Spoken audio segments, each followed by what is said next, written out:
पद्मिनीमीं शरणमहं प्रपद्ये लक्ष्मीर्मे नश्यता त्वां वृणे आदित्यवर्णे तपसोऽधि जातो वनस्पतिस्तव वृक्षोद बिल्वः तस्य फलानि तपसानि दन्तुमायान्तराजाश्च भाष्य अलक्ष्मीः उपैतुमान् देवसः कीर्षा नित्यपुट्टाङ्करीषिणीः ईश्वर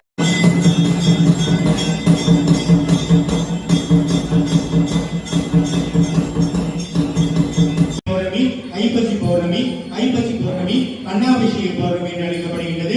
கார்த்திகை பௌர்ணமி சந்தாபிஷேக பௌர்ணமி என்று அழைக்கப்படுகின்றது.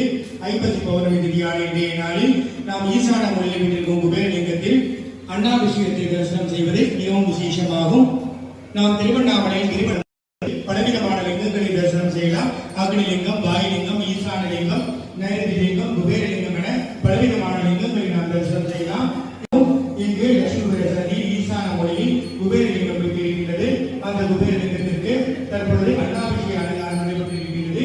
இன்னும் சற்று நேரத்தில் அந்த குபேரலிங்கத்திற்கு சிறப்பு பூஜை நடைபெற இருக்கின்றது. தோன்றியவுடன் அவரின் அழகை வர்ணித்து தேவர்கள் பாடிய முதல் பாடலை ஸ்ரீசுத்தம் என்று அழைக்கப்படுகின்றது. ஸ்ரீசுத்தத்தின் தொடக்க வரிகள் இரணிய வர்ணம். இரணியம் என்பது நாணயத்தையும் தங்கத்தையும் குறிக்கும் சொற்களாகும். ஆனால் ஸ்ரீசுத்தம் கூறி நாம் பூஜைகள் செய்வது நமக்கு லட்சுமி பேரனருளை எளிதில் பெற்றுக் கொடுக்கும்.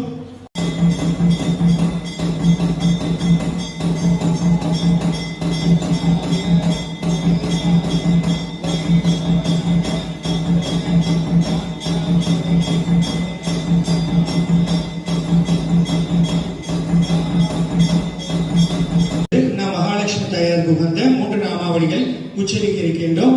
அந்த வெற்றியை குறிக்கக்கூடிய ஜெய் ஜெய் என்ற வார்த்தையை நாமாவளி முடிந்தவுடன் மகாலட்சுமி தாயாரை பிரார்த்தனை செய்து கொண்டு அனைத்து பக்தர்களும் உறக்க உற்சாகமாக 3 முறை கூறலாம். ஓம் ஸ்ரீ குபேர லட்சுமி